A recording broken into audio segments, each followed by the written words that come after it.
loolu moo ñu war et léegi tey fi mu nekk nii bokk na ci li nga xamante ni moo ci xew mooy Ousmane Sonko président assemblée nationale ne woon na du bloqué réew mi léegi nag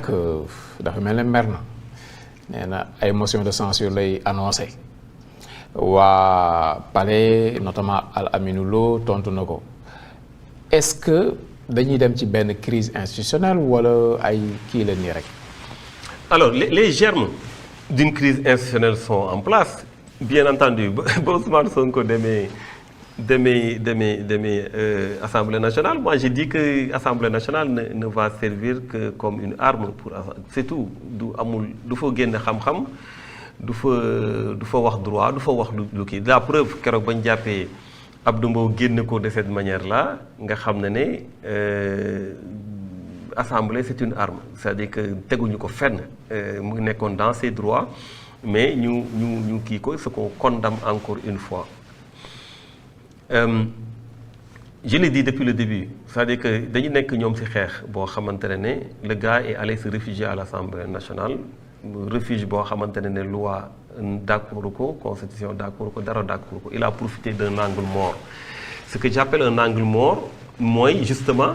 le Conseil constitutionnel n'avait pas habilité à juger des questions internes à l'Assemblée nationale. C'est une incompétence classique boo xam ne ñëpp xam nañ ko bu muy wax tout le temps. Donc ils ont profité de ça ak seen majorité c'est le cumul des deux situations pour imposer son entrée à l'Assemblée nationale et en faire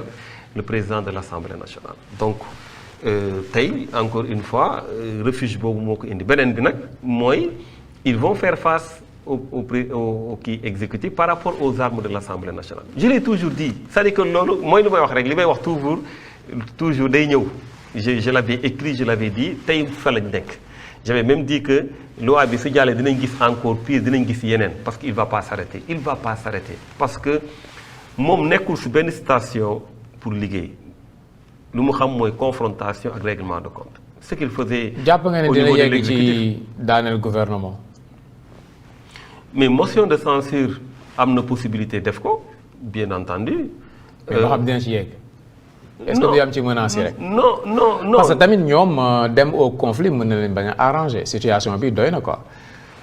Diomaye Sonko Diomaye Sonko Diomaye ils occupent. écoute non pour man tey le fait que réew mi ñu orienté wu ci ay motion de censure orienté wu ci révision de la constitution orienté wu ci des questions liées à l'Assemblée nationale déplacer toute la querelle politique au niveau de l'Assemblée nationale c'est une véritable honte. C'est très très dommage parce que les questions sont autres les questions de l'heure tey waru nan la ñuy ban situation tey la situation de la dette tey suñ la ko mënoon fayal tegal la ko muy exécutif muy législatif parce que le législatif doit pouvoir travailler à accompagner l'exécutif par rapport à ça war nañu mën a woo ministres yi walaaj leen ci yenn yi et tout ça maanaam ça devait se concentrer sur les questions économiques sur les questions de développement nan la ñuy jógee ci ndóol bi nan la ñuy jógee ci kàmb gi ñu nekk comment on va gérer la dette c'est quoi être notre relation avec le FMI nos relations avec waaw mais ñoom ñu ngi préparer 2029 quand même. Voilà politique moo leen indi ba fii politique moo leen def président assemblée wala. alors république politique boobu la ñuy continuer. La politique c'est un outil appareil là pour accéder au pouvoir une fois au pouvoir on change complètement d'objectif et on fait une hiérarchisation des priorités. La priorité au pouvoir c'est de satisfaire aux besoins des populations mooy taxawu askan wi loolu mooy la priorité au pouvoir tey ñoom seen priorité politique la woon ba ñu dugg ci nguur gi tey ñu ngi ci nguur gi seen priorité politique la encore une fois looloo tax querelle bi am looloo tax problème bi am lu ñuy mënti def acte bu muy poser Assemblée nationale man maa la ko wax ça ira juste dans le sens de règlement de compte wala de faire face à un exécutif ou au président de la République nga xam ne ils sont en querelle. kon cabinet bi muy renforcer ak ses anciens collaborateurs dans le gouvernement nan nga ko jàppee quoi. ça fait partie des waxeet d'ailleurs parce que da doon casse loolu tout le temps ñoo xamante ne dañuy caser façon bu ne dañuy am institut di institution di caser ay nit jël seen i mbokk seen i kii àndaloo politique di leen fa dugal loolu yàgg na ko wax tey mu ngi koy def effectivement taxawaayu politicienne c'est-à-dire que wax ji yëpp wax la rek jëf moo manqué ci réew mi jëf moo amul ci dara jox ma un seul domaine boo xamante ne mun nañu wax ne domaine bii ñoom de échoué nañ fépp waaye domaine bii moom macha allah moom laay wax souvent indi wuñu koom-koom indi wuñu jàmm xam nga bu njëkk ba doo am koom-koom doo am dara sa poche mais da ngeen di cotiser naan seen attaaya wala def am ngeen jàmm ñu Sénégal dañu naan Sénégal dafa bëgg jàmm mais tey ku si ne mu ngi naan soo moytu ñu delluwaat ci événement 2021 soo moytu ñu delluwaat ci ku ne mu ngi am inquiétude indi wuñu koom-koom indi wuñu jàmm finalement lan mooy seen njëriñ ci réew mi xam nga loolu mooy le véritable problème wax ji bëri ji yëpp pour lan la est-ce que wax dañ koy lekk comment tu peux durant tout ba nga nekkee opposition nga dinaa def lii dinaa def nga ñëw au pouvoir tu prends 1,770 milliard def sa poche 5 millions par jour di dépenser nu mu la neexee te mënoo doo ko justifier wut ay oto yoo xamante ne chaque jour soo gisee waa ji mu changé oto chaque jour ak oto bu muy dawal mais loolu yëpp Sénégalais yi di xaar ñu régler seeni problème 1,770 millions yi xam naa ne kii na la de non mais loolu dama la choqué quoi man dama choqué c'est choquant. mais renoncé woon na ci salaire am quasiment. mais c'est encore beaucoup plus choquant c'est encore beaucoup plus choquant et puis quand tu viens moom c'est que aussi ñu muy waxal ñoo ko may nag wax dëgg yàlla ñu muy waxal te ñu koy déglu vraiment ñoo ko may comment tu peux prendre 1,770 millions de nos deniers publics ñëw taxaw ak sa gars yi naan leen boy man maa ngi doon dajale sama salaire yegg na 100 millions léegi sax mu ëpp ko sax alors que yow tu touches 5 millions par jour et tu vas dire non renoncer naa sama salaire mais ban logique moo am ak ban cohérence moo am ci loolu moo tax je te le dis